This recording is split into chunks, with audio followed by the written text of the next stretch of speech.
한번 옆에 계신 분들 인사 한번 하십니다. 주님의 이름으로 축복합니다. 주님의 사랑으로 사랑합니다. 주 안에서 건강하시고 늘 복되고 아름다운 삶이 되시기를 주님의 이름으로 축복합니다. 아멘. 다시 한번 인사하십니다. 당신의 생긴 거와 상관없이 당신을 사랑합니다. 그게 기독교적인 사랑이잖아요. 아가페 사랑, 조건 없는 사랑. 다시 당신의 생긴 거와 상관없이 당신을 사랑합니다. 한 번 더 하십니다. 당신의 인격과 상관없이 당신을 사랑합니다.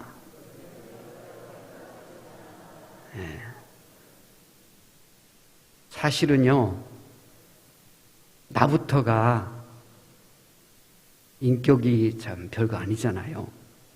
또 생긴 것도 별거 아니잖아요.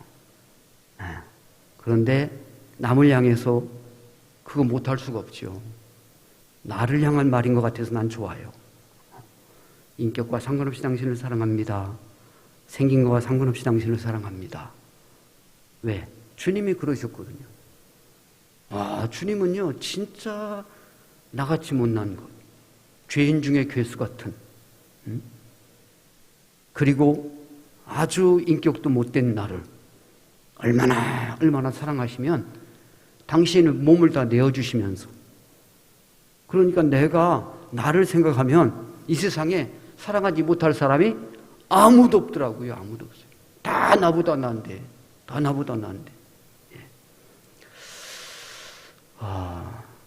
이렇게 못난 종을 이 귀한 자리에 불러주셔서 너무 감사합니다.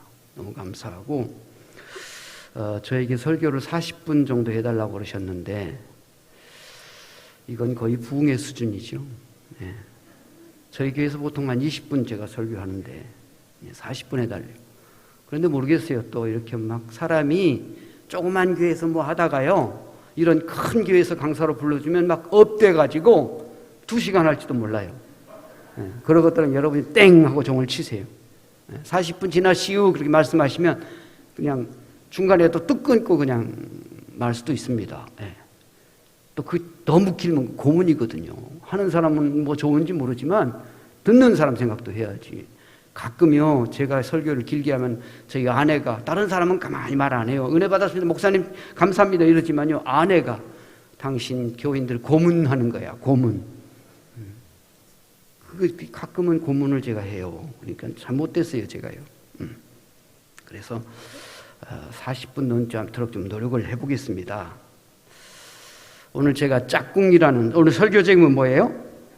짝꿍. 인생을 살아가면서 여러 가지 중요한 것이 많은데 그 중에 짝꿍 잘 만나는 게 얼마나 중요한 것인가. 짝꿍 잘 만나는 게 얼마나 좀 중요한 게 뭐예요? 여러분, 세상에 혼자 할 수 있는 일이 별거 없어요. 다 같이, 사람 인자를 봐도 여러분, 사람이 같이 있어야 한 사람 해가지고는 이건 사람 인자가 되질 않잖아요. 그렇죠? 이렇게 전부 다 이렇게 백지장도를 맞들면 낫다. 우리 그 속담도 있지 않습니까? 좋은 짝꿍이 필요해요. 좋은 짝꿍이. 제가요, 여기 김선주 집사님, 지금도 잘 나오시는지 모르겠네요. 탁구 코치. 그분을 통해서 탁구를 배운 지가 이제 10년이 넘었어요. 10년 전에 그분에게 이제 탁구를 배워가지고요.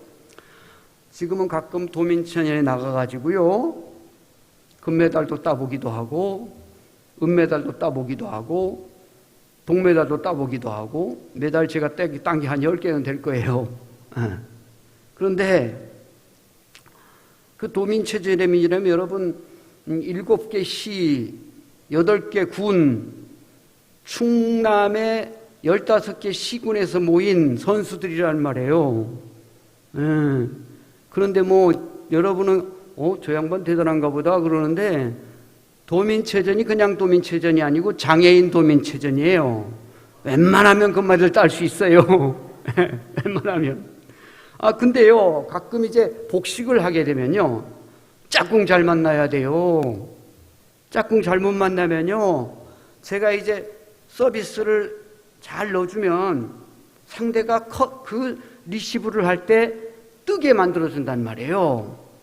그러면 그분이 그냥 스매싱을 잘 때리면 되는데 때려가지고 그냥 밖으로 나가요. 밖으로 나가. 또 어떤 때는 때려가지고 그냥 매트에다 그냥 꽂아요. 어떤 때는요, 공은 뒤로 가고 라켓만 앞으로 가요. 그러니까 짝꿍 잘못 만나면 지고요. 근데 제가 좀 부족해도요, 짝꿍이 괜찮으면 메달 딴단 말이에요. 메달. 그러니까 여러분, 짝꿍 잘 만나야 돼요. 내가 좀 부족하기 때문에 짝꿍 잘 만나야 돼요. 어떤 사람이 그래요.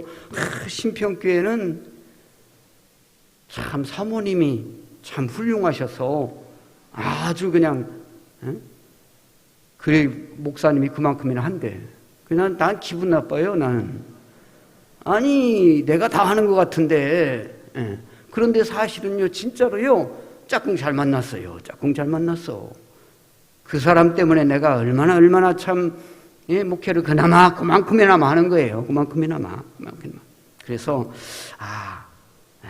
짝꿍 잘 만나야 된다. 짝꿍 잘 만나야 된다. 여러분도 짝꿍 잘 만나시기를 축복합니다. 여러분 남편과 아내가 짝꿍이 잘 맞으면요 세상에서 이보다 더 행복이 없어요. 뭐 돈 많다고 행복인가요? 뭐가 행복인가요? 서로가 잘 맞으면요 어떤 난관도 이겨낼 수 있어요. 근데 이게 짝꿍이 잘 안 맞으면요 너는 너 나는 나 같이 집에서 한 집에 같이 살아도 지옥이라니까요. 안 그래요? 생전 경험 안 해보셨나 봐. 어떤 여자분이요 자기 남편에게 그랬어요. 여보, 나처럼 얼굴도 예쁘고 마음씨도 곱고 살림도 잘하는 그런 사람을 사자성어로 뭐라고 하게? 아내가 기다리는 답이 뭘까요? 금상첨화. 그걸 기다리는 거예요. 그런데 남편이 사자성어로 자기가 얼굴도 예쁘고 마음씨도 곱고 또 살림도 잘하고 이런 나를 뭐라고 하느냐고 남편이 물으니까 아내가 물으니까 남편이 대답하기를 자화자찬? 아니 그런 거 말고 좀 좋은 말 다른 말 있잖아. 과대망상. 그러니까 이 부인이 너무 기가 막혀서 아니 도대체 당신 좀 좋은 말 좀 해지 왜 그러느냐고. 사자성어 좀 좋은 말 좀 해라고. 나같이 이렇게 착하고 마음씨 좋고 얼굴도 예쁘고 몸매도 좋고 살림도 잘하고. 그랬더니 금시초문? 그러니까 이건 짝꿍이 안 맞는 거예요. 이건 도대체 아내의 마음을 요만큼도 몰라주는 거예요. 금상첨화라는 그 말 한마디가 왜 그렇게 못 나와? 그거 나온다고 해서 돈 들어요? 당신 최고야. 당신 진짜 난 인생에 있어서 가장 성공한 건 당신과 결혼한 것이고 내가 정말 잘한 결정은 당신 만난 거야. 이래주면요 얼마나 좋아요. 아내도 참 저런 멋진 남자 괜찮다 뭐 이럴 텐데 무슨 그냥 자화자찬 과대망상 금시초문 이런 소리 하고 있으니 답답한 짝꿍. 평소에 아주 부부가 관계가 별로 안 좋은 분이 어느 날 남편이 아내는 이제 좀 여러 가지 좀 상황이 안 돼서 교회를 못 갔는데 남편이 교회를 갔다 오더니 수요예배 오늘처럼 수요예배를 잘 갔다 오더니 집에 와서 완전히 행동이 달라졌어요. 남편이 아내를 얼마나 사랑하는지 몰라. 옛날 같지 않아. 옛날에는 아주 그냥 툭툭거리고 그냥 그러더니 그래서 너무너무 이 아내가 기분이 좋았어. 수요일날 이 사람 가서 무슨 은혜를 그렇게 받았길래 야 내가 이제 목사님께 감사해야 돼. 그리고 과일 한 바구니 사가지고 목사님 찾아가서 목사님 아이고 우리 남편이 수요예배 갔다 오더니 저렇게 달라질 수가 없어요. 목사님 수요일날 은혜 많이 받았나 봐요. 무슨 설교하셨길래 그러셨어요? 목사님, 아내를 내 몸과 같이 사랑하라, 그런 설교하셨나요? 아닌데, 원수를 사랑하라 했는데.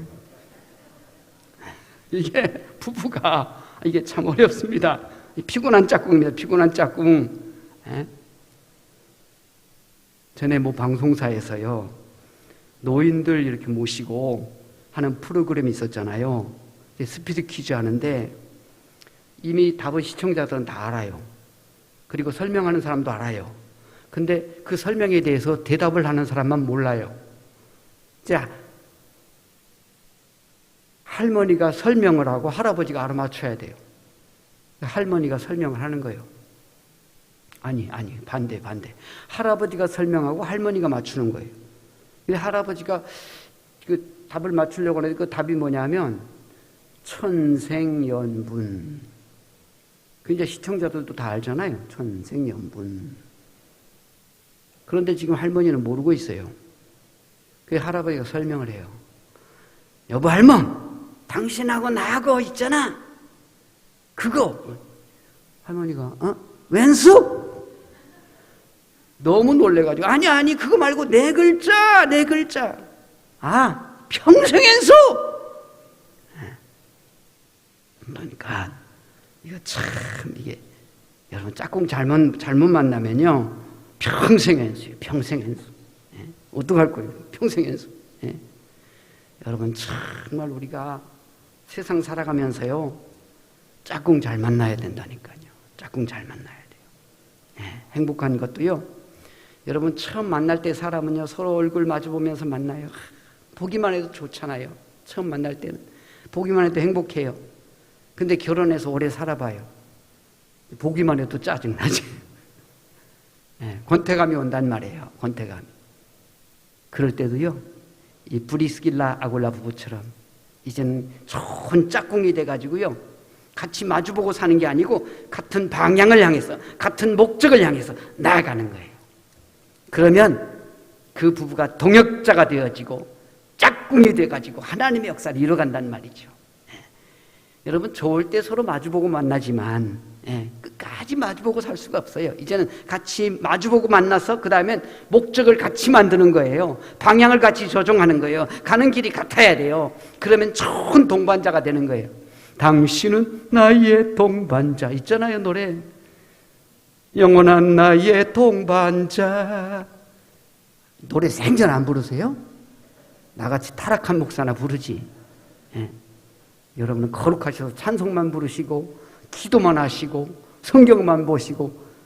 저는 근데 가끔 미스터 트롯 미스 트롯 2 보면요 가슴이 찡해요. 세상에 저렇게 노래를 감동적으로 부르는데 우리는 생명이 때는 찬송가를 왜 그렇게 맞대가리 없이 부르나. 그 생각하면서 회개해요. 저는요 찬송가도 정말 그렇게 감정을 넣어서 제대로 불러보자. 저는요 그 미스 트롯 2인가 그거 보면서요 내가 찬송 잘 부르야 되겠다라는 각오를 새롭게 한다니까요. 그래서 그거 보고 나서 새벽기도 나가면 새벽기도 찬송이 부르는 게 달라져요. 이게 왜 이게 이 가사가 얼마나 귀한 건데 이게 얼마나 귀한 건데 이걸 그냥 맞대가리 없이 부르면 되겠어요? 그래서 좀 잘 불러보자. 그러니까 여러분 정말 우리가 세상을 살다 보면요 정말 좋은 동반자가 돼서 같이 나가는 거예요. 같이. 할렐루야. 교회도 마찬가지. 교회도요 참 교회가요 교회에서 짝꿍이 잘 만나지면 행복한 교회고요 교회에서 짝꿍이 잘못 만나지면 참 어려워요. 참 교회사를 보면요 짝꿍이 잘 만나는 역사들이 많아요. 근데 교회에서 보면 여러분 짝꿍의 한쪽은 우리 목회자고요 짝꿍의 또 한쪽은 우리 성도들이란 말이죠. 그래서 목사님과 성도들이 잘 만나는 짝꿍, 이거 얼마나 좋은지 몰라요. 그러면요 진짜 행복한 신앙생활 잘 할 수 있어요. 그런데 이게 잘 안 되면요 얼마나 삐그덕거리고 힘들고 고통인 거예요. 고통. 그래서 여러분 이 당진교회는요 우경식 목사님과 우리 모든 장로님들 모든 성도님들이 짝꿍이 다 돼서 여러분 이 시대는요 목사님만 뭐 하나님의 사역자가 아니고 우리 모두가 하나님의 사역자가 돼가지고요, 같이 좋은 동역자가 되고 짝꿍이 돼가지고 나아가야 된다는 말이죠. 아멘? 네, 그런 거죠. 역사적으로 볼 때에 여러분 진짜 짝꿍 관계에 좋았던 사람들이 있어요. 아론과 훌, 그리고 모세. 이 모세에게는 아론과 훌이라는 좋은 짝꿍이 있어요. 모세가 자기도 기도하다 보면 지치고 그러잖아요. 손이 내려오잖아요. 그러면 아론과 훌이 옆에서 한쪽에 들어주고 또 한쪽에 들어주고. 왜 들어줘야 되냐면 이 모세의 손이 내려오면 자꾸 이스라엘 백성이 어려워지잖아요. 힘들어지잖아요. 전쟁이 지고 있잖아요. 그러니까 그 손이 내려오지 않게 붙잡아줘야 되잖아요. 그러면 모세 혼자서는 힘든데 아론과 훌이 같이 옆에 한쪽에 붙잡아주고 한쪽에 붙잡아주니까 결국은 아말렉을 다 이길 때까지, 적을 다 물리칠 때까지 손이 내려오지 않으면 이기는 거예요. 아멘? 여러분, 목사님이 무슨 소망이 있겠어요? 세상에서 잘 먹고 잘 사는 게 소망이 있겠어요? 무슨 큰 빌딩을 짓는 게 소망이 있겠어요? 무슨 이 땅에서 무슨 소망이 있겠어요? 성도님들이 정말 잘 되는 게 소망이에요. 그렇잖아요, 목사님? 교인들 잘 되면 그렇게 좋고요. 저도요, 우리 교인들이요, 그렇게 이쁘고 그렇게 사랑스럽고, 교인들이 잘 되면 그렇게 행복하고요. 교인들이 어려움 당하면요, 밥맛도 없어요. 잠도 못 자요. 어떤 때는 그냥 막 엎치락 뒤치락 하면서 잠도 못 자요. 그런데 교인들이 잘 되고 그러면요, 야, 그렇게 기분이 좋아요. 그러니까 여러분, 그 목사님이 정말 끝까지 기분 좋게 잘 살아갈 수 있도록 그 손을 붙잡아줘야 됩니다. 손을 붙잡아줘야 돼요. 히브리서에 보면 그런 말씀 있잖아요. 너희를 인도하는 자들에게 복종하고 순종하라. 저희들은 그 교인들의 아픔과 어떤 모습을 마치 자기가 잘못돼서 그러는 것처럼 하면서 그렇게 그런다는 거예요. 그러므로 그들에게 그것을 기쁨으로 하고 즐거움으로 하게 하라. 만약 그렇지 않으면 너희에게 유익이 없느니라. 그러니까 여러분, 교회를 다녀도 유익되게 다녀야죠. 그렇죠? 예수 믿어도 좀 유익되게 믿어야 되잖아요. 그러려면 정말 지도자, 앞서가시는 그 목사님을 우리가 좋은 파트너, 좋은 짝꿍이 돼가지고 그냥 같이 나가는 거예요. 아멘?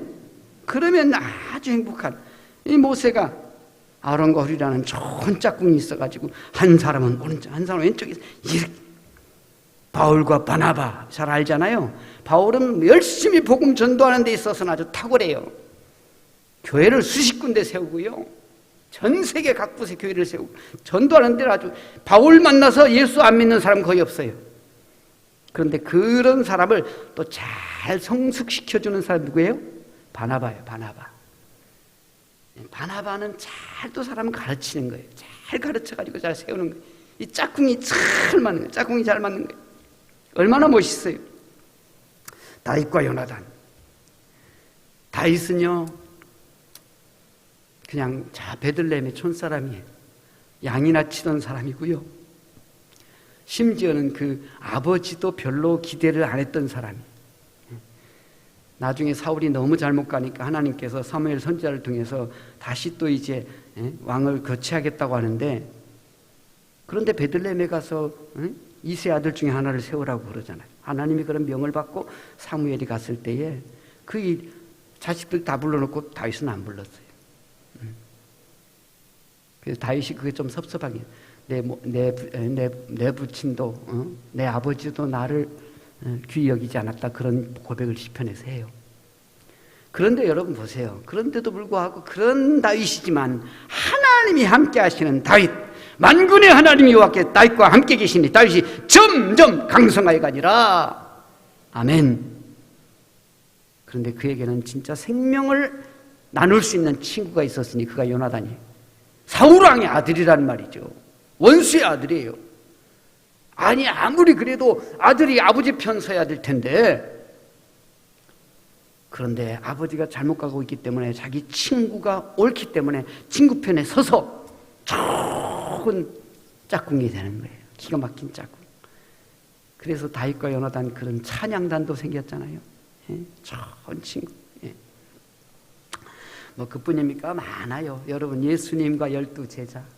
예수님은요, 그들을 가지고 33년 짧은 생애, 그것도 30년은 빼고 3년 동안 그 12제자를 잘 키웠어요. 그랬더니 그리고 예수님은 십자가에 못 박혀 죽으시고 부활 승천하셨어요. 그런데 그 12사도들이 이젠 예수님께서 이루지 못한 거, 예수님은 천하 만민에게 땅끝까지 복음 전하지 못했잖아요. 기껏 해봐야 뭐 갈릴리 호수, 뭐 사마리아 정도. 어디 예수님 외국 나갔다는 말이 별로 없더라고. 여러분 보셨어요? 난 못 봤는데. 그런데 여러분 보세요. 12 제자들은요, 그때부터 예수님의 복음을 들고 예루살렘과 온 유대와 사마리아 땅끝까지 이런 데 증인되니라. 전 세계를 정복하고 마는 거예요.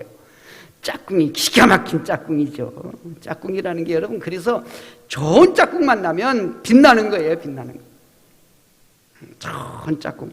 좋은 짝꿍 만나는 여러분 되시기를 축복합니다. 예. 자, 그런데 여러분, 그러면 진짜 이렇게 오늘 저 헌신을 다짐하시는 우리 권사님들, 오늘 찬양을 보니까요, 이야, 이게 그냥 하나의 그냥 교회가 지금 여기 있구나, 그 생각이 들었어요. 참 멋있어요, 멋있어요. 그 권신을 다짐하는 권사님들과 우리 또 이 담임 목사님, 목사님과 함께 좋은 짝꿍이 돼서 하나님 역사를 이루어 가야 될 텐데, 그럼 어떻게 해야 진짜 좋은 짝꿍이 될 수 있을까? 그걸 말씀드리려고 그래요. 어떻게 하면 정말 좋은 짝꿍 될 수 있을까? 첫째가요, 상대를 먼저 배려하고 자꾸 주려는 마음이 있을 때, 그땐 좋은 짝꿍이 될 수 있어요. 네. 먼저 항상 상대를 먼저 생각하는 거예요. 그리고 내가 뭐 줄 게 없나. 그래서 뭘 받을 생각은 아예 안 해요. 저는요, 아들 하나 있는 거 그냥 군대 갔다 오자마자 대학도 휴학해놓고선 장가를 가가지고 23살에 장가 가가지고 지금 이제 손주가 지금 초등학교 2학년, 올해 2학년. 며느리는 그 아이도 참 그렇게들 사랑이 좋았나.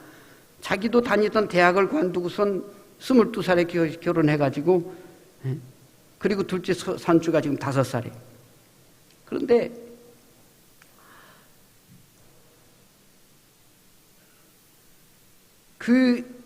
한번 그냥 어떻게 결혼은 그냥 얼렁뚱땅 교회에서 빨리 했어요.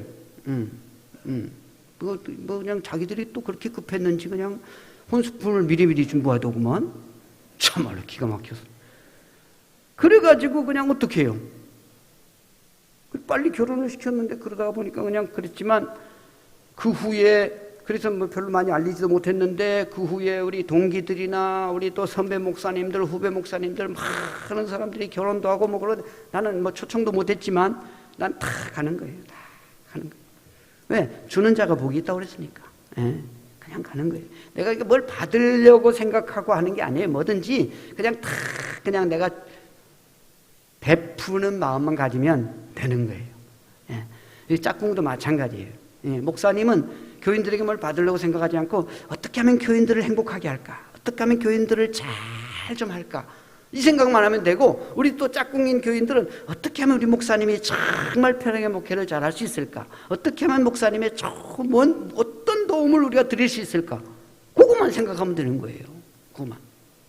그런데 여러분, 그래서 정말 먼저 배려를 하면서 주고자 하는 마음이 있을 때 좋은 짝꿍이 될 수 있어요. 좋은 짝꿍이요. 예. 여러분, 본문 1절을 보시면 그때에 제자가 더 많아졌는데 헬라파 유대인들이 자기의 과부들의 매일의 구제에 빠짐으로 히브리파 사람을 원망하니, 이게 뭐예요 지금? 초대교회가 막 성령의 충만한 은혜로 엄청나게 막 역사가 일어나는데, 갑자기 찬물이 쫙 끼얹는 역사가 일어나는데 드디어 교회가 이제 시험이 들기 시작해요. 헬라파 유대인들과 히브리파 유대인들이 서로 구제에 누가 빠졌냐, 누가 더 받았냐, 누가 덜 받았냐 하면서 싸우는 거예요.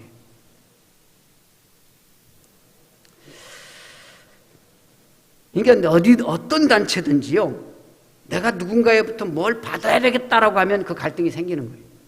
갈등이 생길 수밖에 없어요. 우리는요, 여러분, 내가 누군가에게 뭘 다 했어도요, 그리고 그 상대에게서 아무것도 받지 않았어도요, 분명히 받을 때가 있어요. 아멘? 모르시나요? 위에 계신 하나님, 오른손이 한 것을 왼손이 모르게 하라. 그리하면 너희 하늘의 하나님께서 보시고 너희에게 갚으시리라. 그러니까요, 사람에게 안 받아도요, 하나님이 오히려 안 받으면 더 크게 주실 하나님께 기대할 수가 있잖아요. 저희 교회 같은 경우는 그래서요, 1년 내내 상이란 게 별로 없어요. 30년, 개척한 지 30년 됐는데 상이란 게 별로 없어요. 기껏 해봐야 연말에 구역시상 정도 하는데, 올해는 작년에는 구역도 제대로 못 모였으니까 구역시상도 못 해요, 이제. 제가 이제 다음 주에 그 말씀 드릴 거예요. 우리 그거 하나 하긴 하는데, 작년에 여러분 솔직히 잘 못 모이셨잖아요. 그러니 뭐, 상 드린다고 하면 여러분이 더 미안할 것 같아서 못 드리겠시요. 난 그럴 거예요, 이제. 그러니까, 교회에서 안 주시면 더 감사해야 돼요. 아멘? 내가 수고했는데, 열심히 했는데, 나를 알아보지 못하고 말이야, 나의 수고를 기억하지 해준, 나를 말이야 무시할 수 있는가, 자존심 상해, 이러지 말고요. 하나님이 하시면 된다. 하나님이 요 모양 저 모양으로 기가 막히게 역사하신 하나님, 살아계신 하나님이신 줄로 믿습니다. 그 하나님이 그만두겠어요? 절대 그만두지 않는 하나님.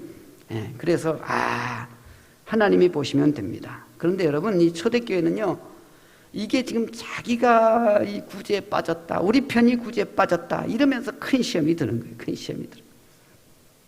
근데 여러분, 이 초대 기독교회가요, 로마 황제의 그 막강한 권력 앞에서도 무너지지 않던 교회고요, 시험 들지 않던 교회도고요, 아주 막강하게 나가던 교회인데, 서로 좀 뭐 받으려고 하니까 상대를 먼저 배려하지 아니하고, 내가 어떤 불이익을 당한 거에 대해서 섭섭함이 들어가고 그러니까 거기서 이제 문제가 생긴 거예요.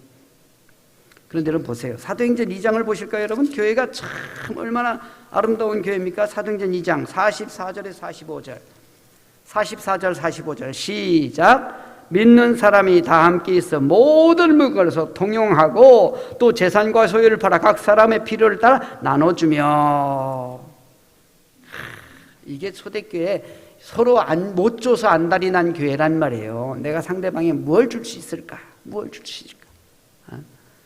제가 학교 다닐 때부터 지금까지요, 계속해서 만나는 기도 모임이 있어요. 처음에 신학대학 들어가가지고요, 그러니까 지금 한 40년 가까이 그들과 같이 기도하고 그러니까. 근데 다른 건 다 하다가 깨지기도 하는데 그 모임은 안 깨져요. 근데 그 모임에 처음에 시작할 때 우리가 그런 얘기 했어요. 한 분은 대전에 있고 또 서울에 있고 인천에 있고 뭐 당진에 있고 하는데 네 분인데, 처음에 만날 때 그런 얘기 했어요. 우리는 무조건 하고 상대에게 주려고만 하자. 그리고 내가 준 만큼 받으려는 생각은 아예 하지 말자. 내가 결혼식에서 내가 뭐 20만 원 했는데 말이야, 저 사람은 5만 원 해? 그런 거 가지고 막 싸우는 목사를 내가 봤어요. 목사들 치사해요. 죄송해요 목사님, 우리 목사님 말하는 게 아니고요, 어떤 목사들 진짜 치사해요. 나는 네 아들 결혼식에 10만 원 했는데 네가 3만 원 하고 말아? 그러면서 막 싸우더라고요. 와, 나 놀랬어요. 와, 그러면서 속으로요, 어르신들인데 내가 아주 젊었을 때예요, 30대. 너무너무 실망했어요. 제가, 목사님들 진짜 째째하네. 아니 그거 안 하면 어떻고, 형편이 되면 많이 할 수 있고 안 되면 좀 못할 수도 있고 또 적게 할 수도 있는 거지. 그거 가지고 싸우나? 내가 이런 걸 원고에도 없는 말을 내가 왜 해가지고 지금 이거 목사님들 강대상에서 이런 얘기하면 안 되는데. 하여튼 우리가 너무 째째한 사람 되지 말자는 거예요. 아멘? 네. 그런데 이게 사도행전 6장이 들어오면서 이 사람들이 서로 더 받겠다고, 내 편 챙기겠다고, 그러면서 싸움이 벌어지고, 상대를 배려하고, 그리고 주려고 할 땐 거기가 천국이었는데, 내 거도 챙기려고 하고, 내가 먼저도 원망이 들어오고 불평이 들어오고 그러면요, 여기서부터 이제 지옥이 시작되는 거예요, 지옥이. 그러니까 여러분, 기독교는요, 근본적으로요, 주는 종교잖아요. 상대를 배려하고 주는 종교잖아요. 그렇잖아요? 여러분, 자식 중요한 사람, 중요하지 않은 사람이 세상에 어디 있어요? 그런데 하나님은요, 딱 아들이 하나밖에 없어요. 누구예요? 예수 그리스도. 그런데 그 아들이 얼마나 착한지 몰라요. 얼마나 똑똑한지 몰라요. 얼마나 괜찮은지 몰라요. 눈에 넣어도 뭐 아깝지 않고요. 응? 잡으면 터질라 그냥 불면 날아갈까. 이게 너무너무 귀한 아들인데요. 그런데 누구에게 주셨어요? 나에게. 나같이 못난 것에게, 나같이 보잘것없는 것에게, 나같이 형편없는 나에게 어떻게 그 귀한 것을, 여러분 같으면 그럴 수 있을 것 같아요? 여러분의 아들이 너무너무 훌륭해, 너무 귀해, 너무 괜찮아. 그런데 진짜 저쪽에 어느 한손으로라는 사람 보니까 진짜 별거 아니야. 아니, 세상에 키도 조그만 해가지고. 그런데 하나님은요, 그 괜찮은 아들을 날 위해 주셨잖아요. 기가 막힌 일 아니에요? 여러분, 하나님이 자기 아들을 주셨을 뿐만 아니라 생명도 주시고, 나를 사랑해 주시고, 내게 은혜 주시고, 나는요, 정말 하나님의 은혜가 아니고서는 설 수가 없는 존재예요. 난 죽을 고비도 많았었고요. 고생도 그런 고생이 내가 지금 시간이 없어서 다 할 수가 없어요. 초등학교 3학년 다니다가 중퇴해가지고요. 그때 초등학교도 아니요, 국민학교. 여러분 보세요. 군대 간다고 신체 검사하잖아요. 신체 검사하면서 빤스만 입고 7명을, 나 같은 놈들 7명을 딱 세워놓고선 복창 따라 사려는 거예요.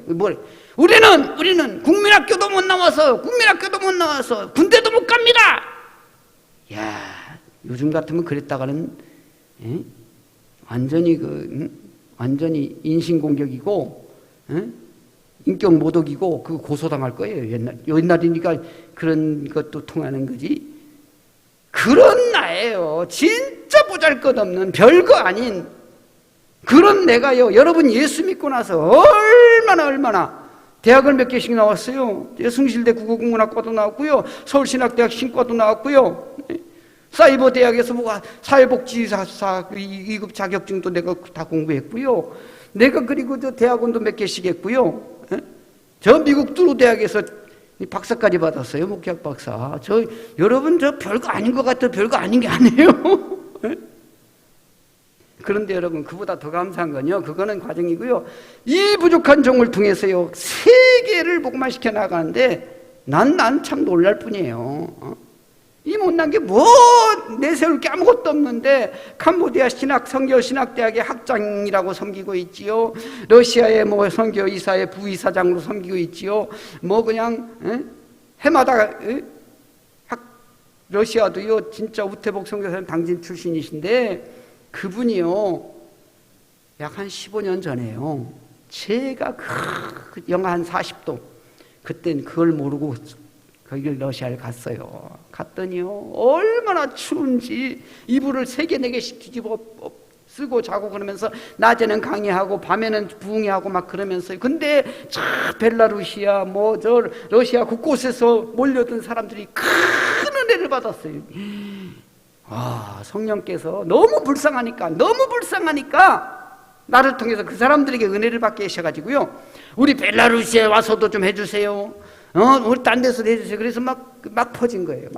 그래가지고 러시아 모스크바에다가 신학대학 세웠잖아요, 지금 또. 그래서 우태복 선교사님들 그래. 한 목사님이 그때 참 그렇게 계절 학기를 이렇게 해주셔가지고 인턴십을 해주셔가지고 그때부터 이게 시작했다. 저는요, 그리고서는 돌아왔을 때는요, 그때 김포공항이 아직 영종도 없었으니까 돌아왔을 때는요, 제가 원래 이제 이빨이 너무 안 좋아가지고요, 임플란트 몇 개 심었거든요. 너무 추운 데서 하고 돌아오니까요, 이게 그냥 이만큼 부은 거예요. 그냥 공항에 나온 우리 성도님들이, 아이고 목사님 다시는 러시아 가지 마시오. 그래서 이제는 아주 추울 때는 안 가고 그냥 좀 5월 6월 좀 따뜻할 때 갑니다. 어찌됐건 제가 이제 저같이 못난 것을 하나님이 이렇게 그게 뭐냐면 하나님이 당신의 독생자를 내게 주셨기 때문에 내게 어마어마한 변화가 일어난 거예요. 이게요. 상상도 할 수 없는 일이 일어나는 거예요. 그뿐입니까? 그 아들 예수 그리스도는 어떻게 하셨나요? 자기 생명을 아버지가 원한다고 그냥 자기 생명을 그냥 던져버리셨잖아요. 누구를 위해서? 나를 위해서. 예수님의 사랑은 세상의 그 어떤 사랑과도 비교가 될 수 없는 거예요. 이건 왜? 자기 생명을 내주시는 사랑이었으니까. 여러분 그럴 수 있어요? 내가 정말 사랑하는, 그런데 사실은 그 가치가 있을 만큼, 내가 사랑해서 가치가 있을 만큼 그런 존재라면 그 사랑해가지고 뭐 그냥 뭐 또 헌신할 수 있겠지만 전혀 가치가 없는, 비교할 수도 없는 그런 대상을 향해서 자기 생명을 내주실 수 있다고요?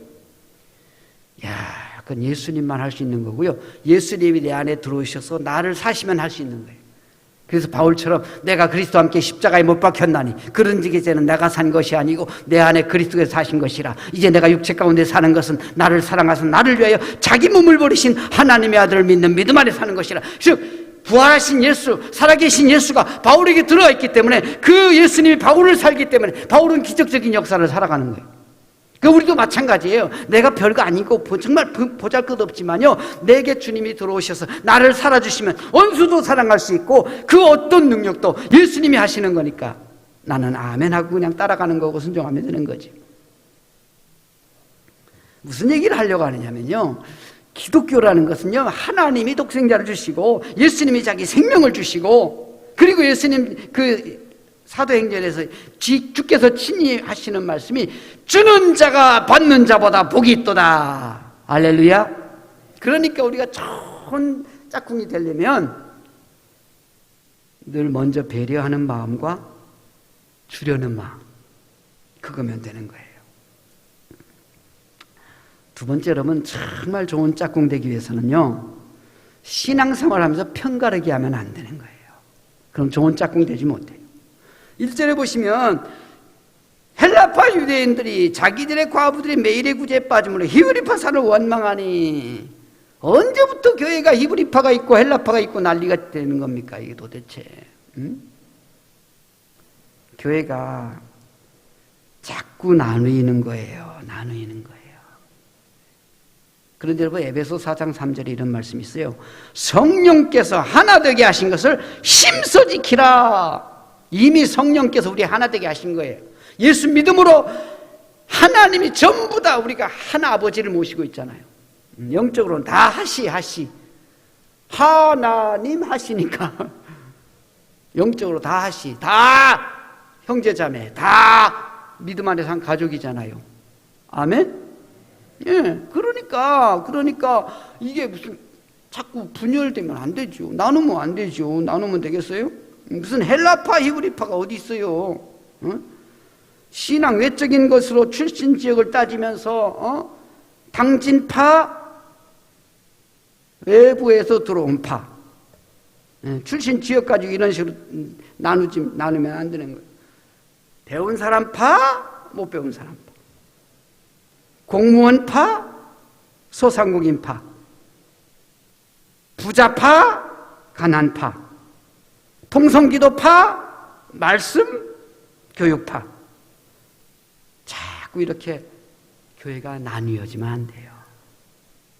성령께서 하나 되게 하신 것을 힘써 지켜야 합니다. 인물로 따질 땐 목사파, 장로파, 어떤 교회들은 이런 교회, 여기는 생전 그런 일 없겠죠? 어떤 교회들은 그래요. 그게 어디 있어요? 그리스도 안에서 하나야지. 아멘? 하나야지요. 예. 여러분, 교회 와서는 오직 믿음으로, 오직 예수 안에서, 진리 안에서, 성령 안에서 하나 되어야 할 줄로 믿습니다. 성령이 하나 되게 하신 것을 힘써 지키라 했잖아요. 교회가 히브리파, 헬라파로 나누면 안 되는 거예요. 교회가 파가 있다면 오직 예수파만 있어야 할 줄로 믿습니다. 오직 예수파만 있어요. 그래서 예수 안에서 성령께서 하나 되게 하신 것을 힘써 지키는 그런 하나님의 사람들 되시기를 축복합니다.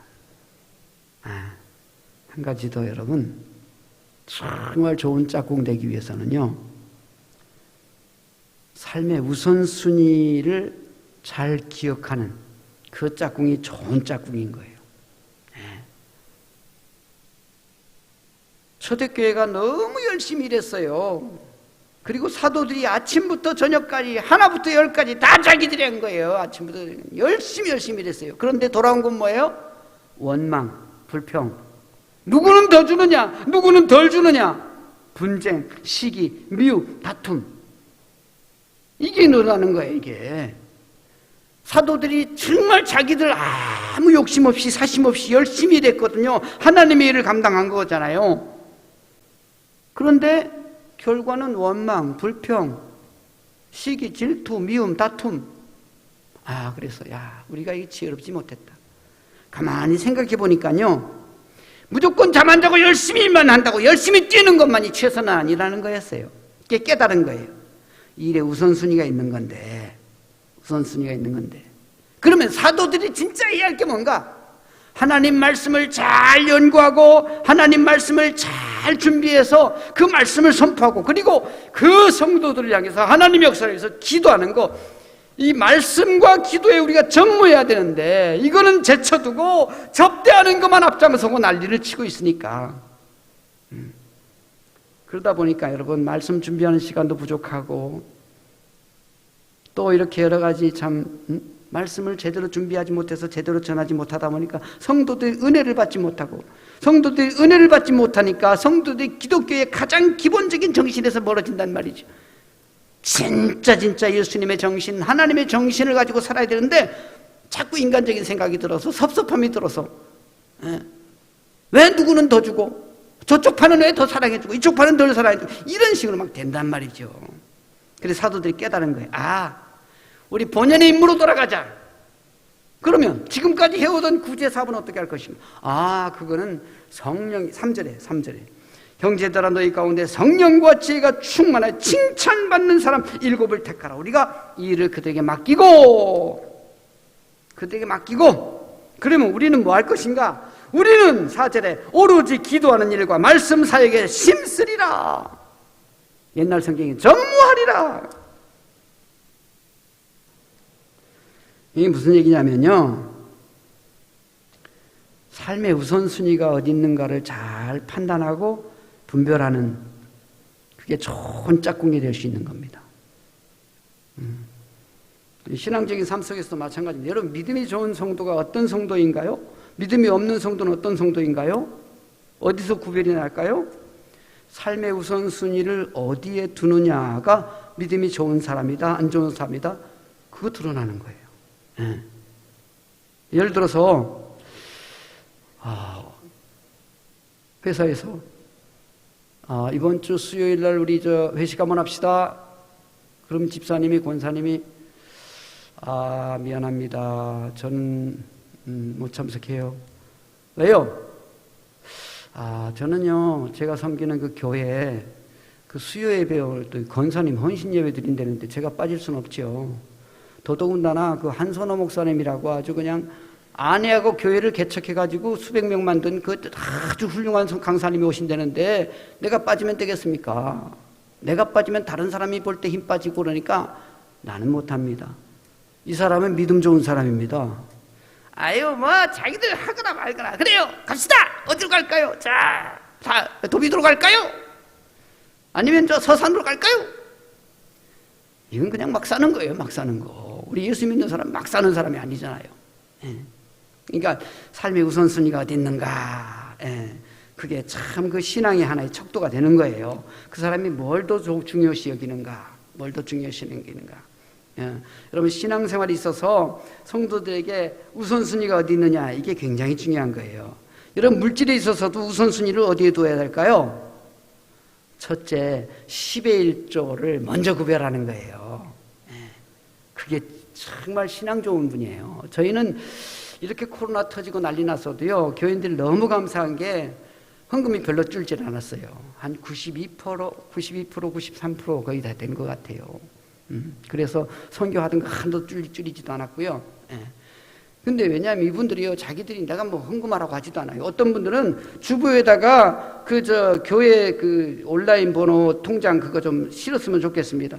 아유, 뭐 그렇게까지 할 거 있습니까? 자기들이 믿음이 있어서 하면 되는 거지. 그러면 이제 사모한테 전화하거나 아니면 다른 사람 전화해서 그 온라인 번호 알려달라고 해서 자기들이 교회는 못 오더라도 11조도 꼭꼭 하고요. 예. 그러니까 헌금 별로 줄질 않아요. 너무 감사해요, 세상에. 그게 믿음이잖아요. 그게 보통 믿음이에요. 교회도 안 나오는데 헌금을 그렇게 한다는 게 보통 일이지 아니잖아요.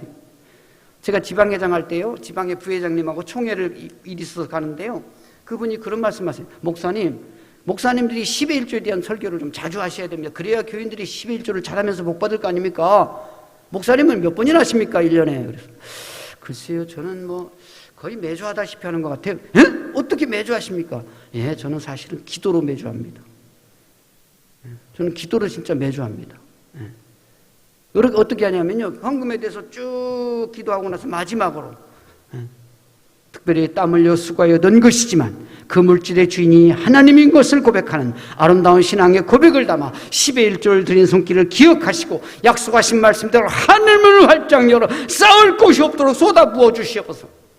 황충을 취하신다 하셨사오니 건강을 좀 먹는 황충이, 사업을 좀 먹는 황충이, 인생을 좀 먹는 황충이 덤비지 못하도록 막아주시고, 열매가 기한 전에 떨어지지 않는다 하셨사오니 하나님이 일이 잘 되다가 중간에 그르쳐서 설익은 열매로 떨어지지 않도록 하나님께서 지켜주시고, 자꾸 이렇게 기도하니까 여러분, 태풍이 불어도 우리 과수원하시는 분이 있는데 사과감이 이따만 해요.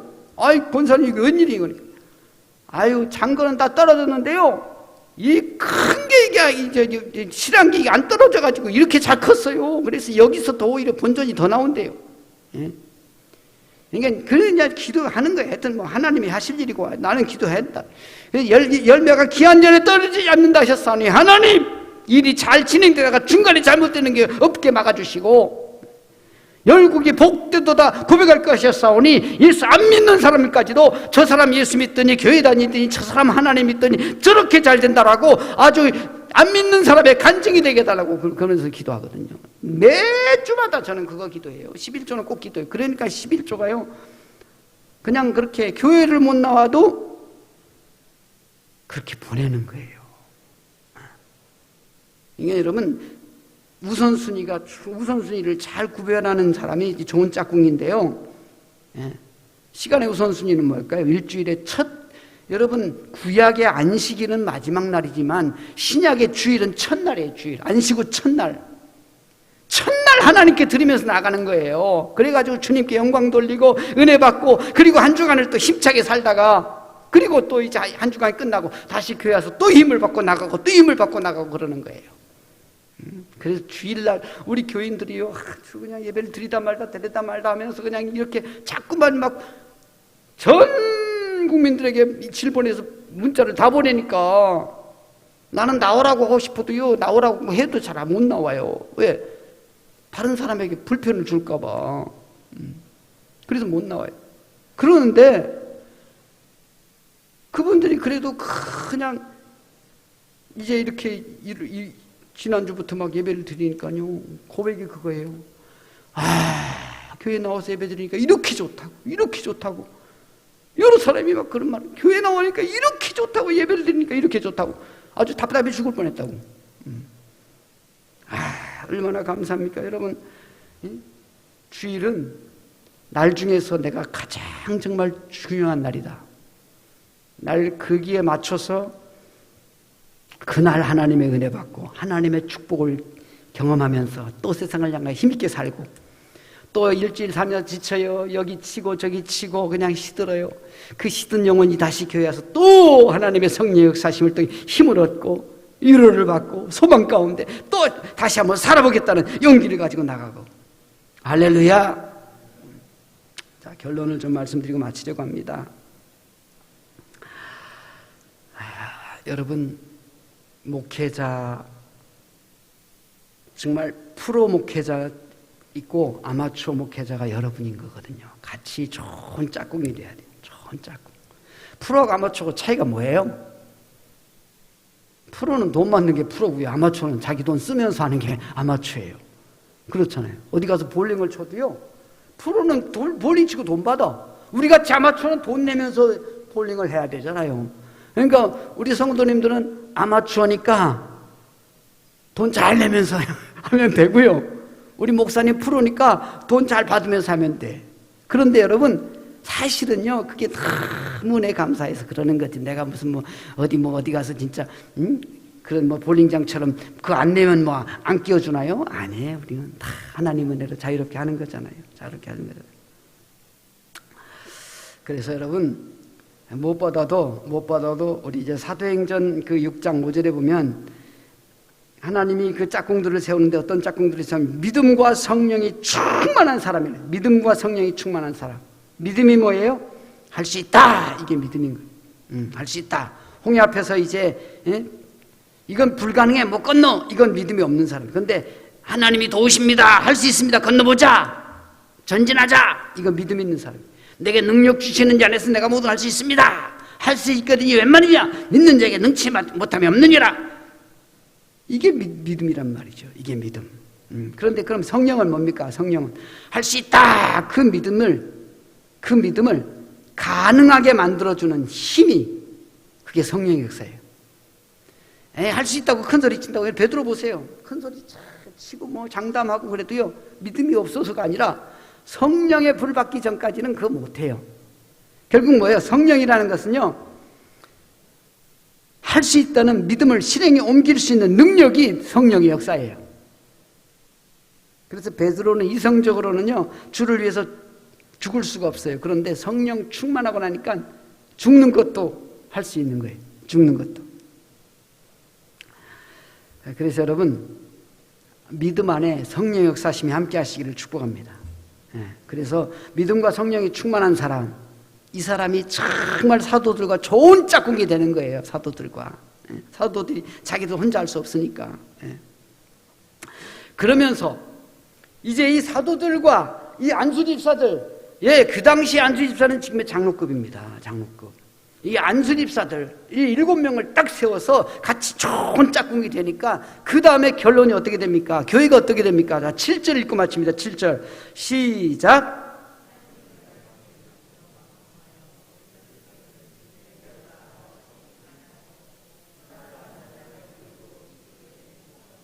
아멘.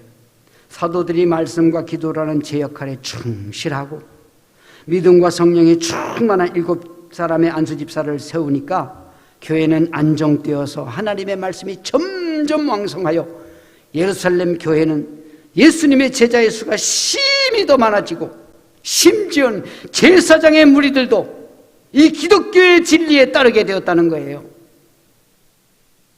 당진교회 권사님들과 우경식 목사님과 좋은 짝꿍이 돼서 함께 힘차게 나갈 때, 그래서 말씀이 점점 왕성하여 당진의 허다한 무리가 이도에 복종하며 주님의 큰 역사가 이루어져 가기를 주님의 이름으로 축복합니다. 아멘. 아버지